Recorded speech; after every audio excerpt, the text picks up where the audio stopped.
All right, good morning. Welcome everyone, and thank you very much for coming this morning. We have some pretty exciting information to announce today from our fire investigations team.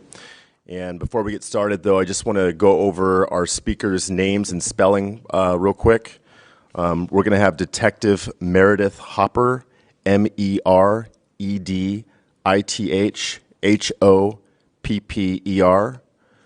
We'll have Fire Chief Sarah Boone, Saraboone,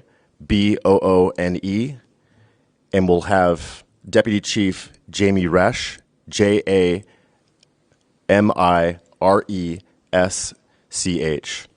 So without further ado, we will turn this over to Detective Meredith Hopper for details of our case.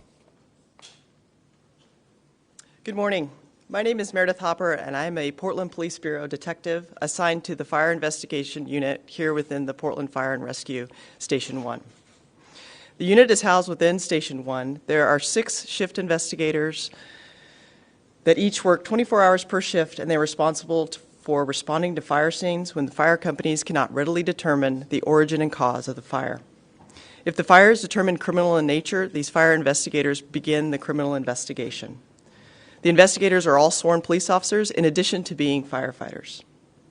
When an investigation becomes a significant felony, or the investigators do not have to have time to complete the investigation, myself and my partner, Fire Investigator Rick McGraw, take over the case. The cases that we are here to discuss with you today were all initiated by shift investigators, and our whole unit participated within these investigations. On August 26, 2019, a fire was reported in a grassy field at an abandoned driving range in the area of Northeast 82nd and Northeast Siskiyou. The fire was quickly elevated to a 4th alarm fire, which indicates the use of significant amount of Portland fire resources. The fire extended in a southerly direction and damaged buildings in its path. The buildings include the Lumberyard Bike Park, an abandoned athletic club, an occupied boxing gym, and approximately 50 vehicles that were completely destroyed in the parking lot just south of the driving range. The most disturbing damage was the damage to 4 duplex units to the south and the east of the driving range. Thankfully, they were quickly evacuated by Portland Police Bureau officers and on-scene Portland firefighters, so no injuries occurred.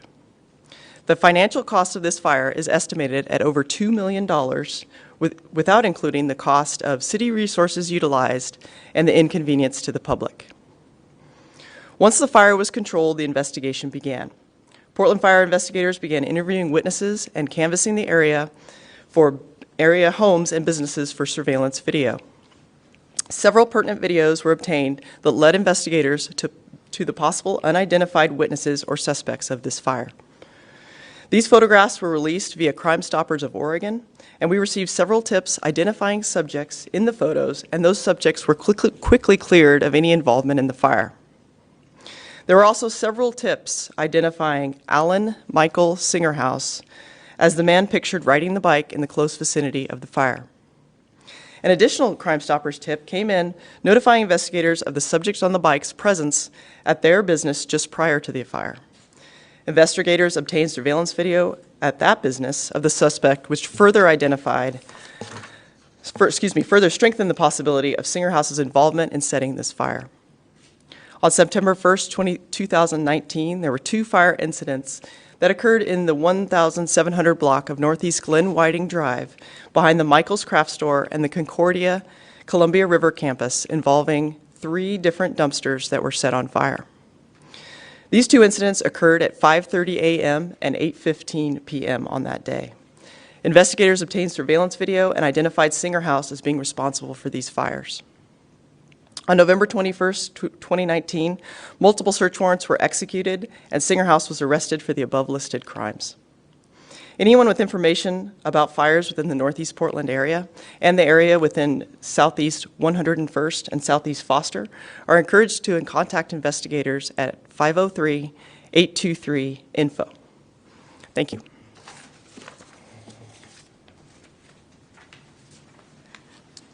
Good morning. After being briefed on the Singerhouse arson investigation and arrest, I wanted to take a moment to express my deep appreciation for each member in the arson investigation unit. I know this entire operation required a massive amount of planning, technical expertise, and shared resources between Portland Fire's investigative team, Portland Police, and many others. There are few moments in a person's career where such an operation is so significant that the arrest of a suspect has a profound impact on the city at large. The core of our mission is to protect life and property from the threat of fire. This prolific arsonist instilled fear throughout the public domain and threatened the welfare of communities across the city with a devastating economic impact.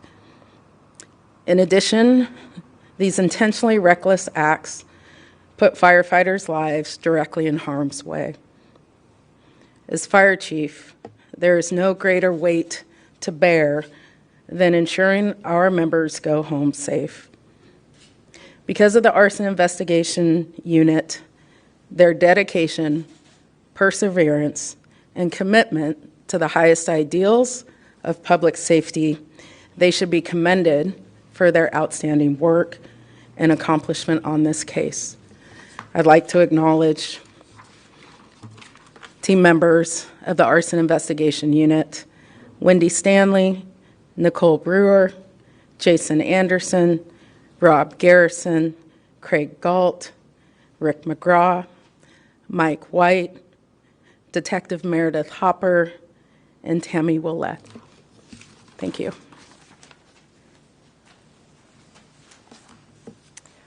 Good morning. I would like to take just a moment before we recognize the amazing work done by everyone involved in this case to thank the women and men of the City of Portland's Public Safety Bureaus. Portland is very fortunate to have such dedicated and professional members who protect our city and our communities every day. It's an honor to be here today to highlight the tremendous work done by the investigators of the Portland Police Bureau and Portland Fire and Rescue. We have a full-time Portland Police Bureau detective embedded with the Fire Investigation Unit because we recognize the importance of collaboration on cases such as these. This is a historic arrest for an arsonist who is dangerous and showed no regard for the safety of others. He is connected to cases which have had significant negative impact on our community. These investigators have worked tirelessly to pull these cases together, and we greatly appreciate their dedication and professionalism. Over $2 million in property damage is measurable, tangible loss, but the damage goes beyond the property.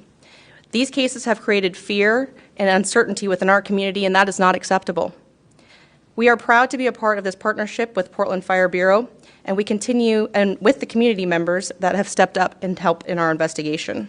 We will continue to work together and have a positive impact on our community. Thank you.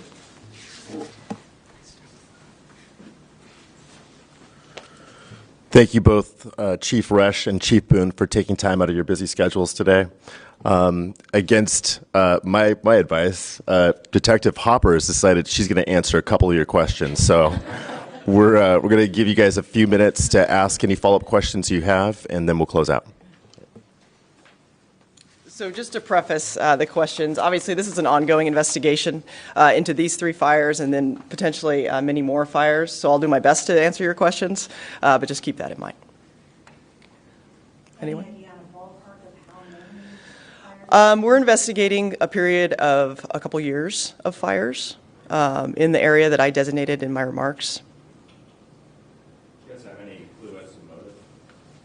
No, not really, no. Did this person have any kind of a record? I can't really comment on that, on the subject's record at this point. Did the suspect seem remorseful or any emotion when he was shot in your custody? I would say he was remorseful, yes. Have you talked with Clark County about fires up there? I haven't at this point, no. But we're certainly open to any other jurisdictions that have unsolved fires that match these type of fires. And he's confessed, right? I can't comment on that right now.